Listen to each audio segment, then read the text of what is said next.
Hey y'all, it's Christian. Welcome back to my channel. Excuse my little partial lisp. I just started Invisalign about a month or two ago, so I think I have it under control, but it peeks through.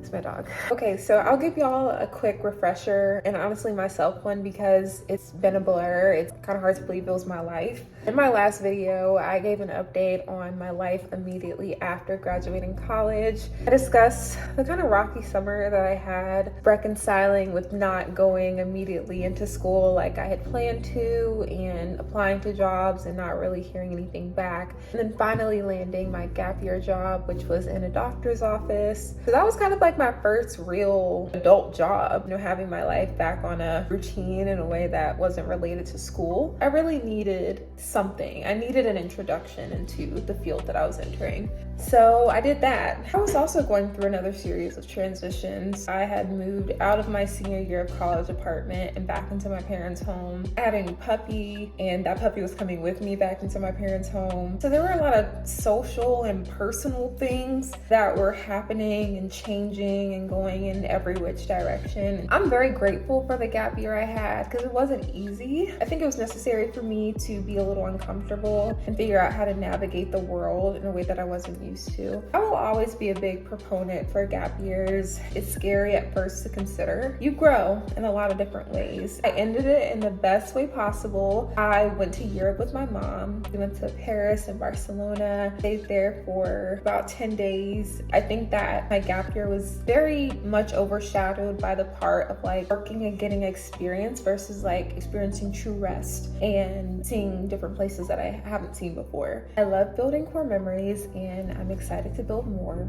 out the country. But of course, all of this was in preparation for the current journey that I'm in. I have made it to nursing school. It's so surreal actually being in this position, because this was all literally just a thought. Like, I was a sophomore in college, not really knowing what I was doing anything for, and then just having an interest in something and then figuring out how to make that come to life. I didn't have a lot of assistance. I did a lot of research on my own. I'll remember it was my senior year of college when I finally had some like guidance and help, but for the most part, it was just me and Google. It's just amazing what a Google search can do for you. I don't know how much I went into detail about my application process and admission and all of that. I provided a list of schools that were a part of the Spelman nursing pipeline thing that I had talked about. Of the schools that were listed, I applied to two of the Georgia schools. It was Emory and Augusta University. They're ranked very highly statewide and nationally. So regardless of where I was going to end up, I knew that it was going to be a good academic experience. I applied to both. I was admitted into both.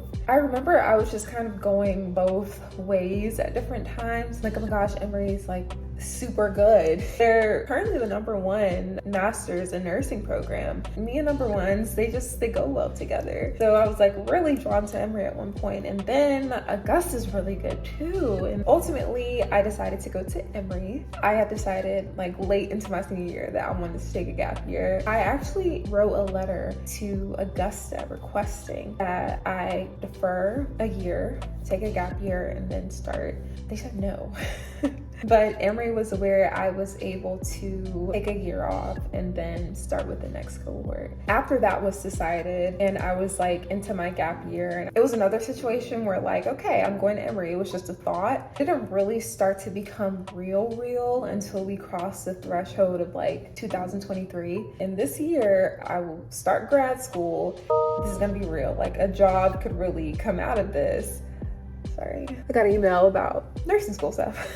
Mind you, everything was already real when I, submitted my deposit. It became really, really real when I went to the accepted students event. And then it was orientation day. So that happened 2 months later, and that's where we got our IDs, we got some swag, and we met faculty who would be teaching our cohort for the first semester. And if the tone wasn't already set before, it was definitely set then. I'm in an accelerated program, and those always sound good because who wouldn't want a fast track way to get to an end goal? I am in a Master of Nursing pathway to Master of Science in Nursing program. The first part of the program is for the Master of Nursing part, that's pre-licensure. What BSN students get in 2 years, we're getting in a little over a year. And that is to make us eligible to sit for the NCLEX and get our registered nurse license. Second part of the program, the Master of Science in Nursing part, is for those who are interested in becoming a nurse practitioner. It's an intense pathway, really intense to learn as much information as we're learning in the short time period that we are learning it. The first semester was crazy. Very, very crazy to start a program like this in the summer, which is already shorter, already more condensed. So there's so much information just being squished into one. Mind you, this is a program that is designed for people with non-nursing backgrounds. It doesn't mean that you never worked in a healthcare environment. Like, there are plenty of people who were coming with like medical assistant backgrounds, phlebotomy backgrounds, all of those things. But there are people like me who had never had any clinical experience. You know, when I worked at the doctor's office, I was front office. I was answering phone calls. I was verifying insurances. I was collecting payments. I wasn't like touching people. I wasn't getting their vital signs. You know, on top of getting like information overload, you're also getting like clinical overload. I have to learn this science, I have to learn this pathway, I have to learn these meds, but I also have to know how to execute it and to make people feel comfortable in my care. It's a big learning curve, especially if you're new to it. We also had pathophysiology and pharmacology in one semester. I know different programs do it in different ways, but even in a different Emory nursing program, they split up patho and pharm. They're not taking it in the same semester. So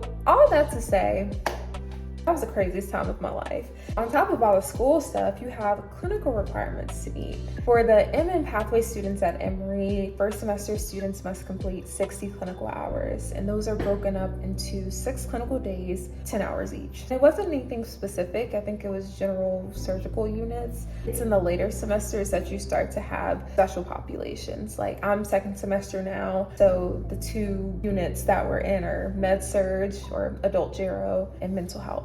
And in the third semester, it's going to be pediatric and maternity. First semester is very broad, very general. You're just trying to get your skills down. Everything that you do on mannequins and you're terrified to try on another human, you try on other humans. For the most part, I've had a very positive clinical experience. You know, I haven't had any negative interactions with patients. Like, they're actually very patient. And I think that's been my favorite part, learning patho and then seeing it in real life and being a part of the process to make someone feel better. There's definitely pros and cons. There's definitely give and take. I think when you have a more stretched out program, like one that you would get in a traditional BSN program, you have more time. I didn't want my whole life to be that I was in nursing school. I still wanted to enjoy myself, enjoy my friends, enjoy all that life has to offer while also being a student. And I think that's part of what my gap year taught me, is that it's so easy for things like school or a job to become everything. I didn't like the point in my life where like me working was just my everyday thing and I barely did anything else. I do have stretches of time where I'm like, wow, if I do all my work here, I can check out, you know, I can put my scrubs up and live my life and then come back on Monday. And I recommend that for any student going through an intense program, or you get the habits early and you're not like into your career and you're just scrambling, like trying to find some sort of peace. Get it early. I think the life of a nurse, especially with travel nursing being the thing right now, it's been very romanticized. We all want a soft life, soft nurse life, luxury life, go on vacation life.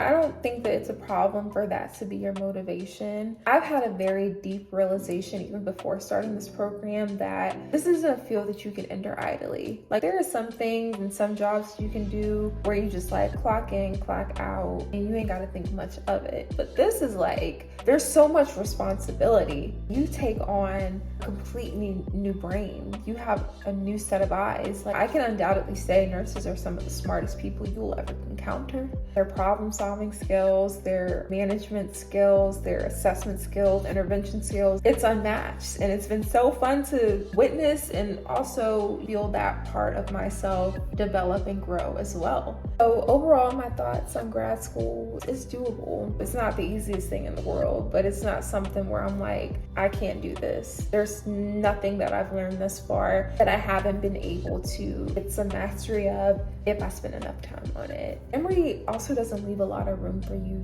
to not be successful. As a student, you have to maintain a level of success. And by their definition, it's not getting below a 70 exam average. Some people get confused with that, like, oh, I have to make a 70 or above overall in the class. Your exam average has to be a 70 or you're not moving forward. You know, for people who ever struggled in school, like that's not something that they worry too much about. But, you know, when you think about that learning curve and you think about the stress that you might be under, and if you don't have a balance or maybe you have test taking anxiety, people experience a different set of struggles. Maintaining a 70 exam average, that may have been the fight of someone's life last semester. You do have to keep that in mind coming into this program. Like, you can't just fly by on the seat of your pants. Otherwise, you're going to be stressed about, can I go on? Can I move forward? There are plenty of other things that I could probably speak to that I'll make separate videos about. It was so nice catching y'all and myself up because, like I said, it's been a blur. Until my next video, I hope everyone is doing well and staying safe. And I will catch y'all in the next one.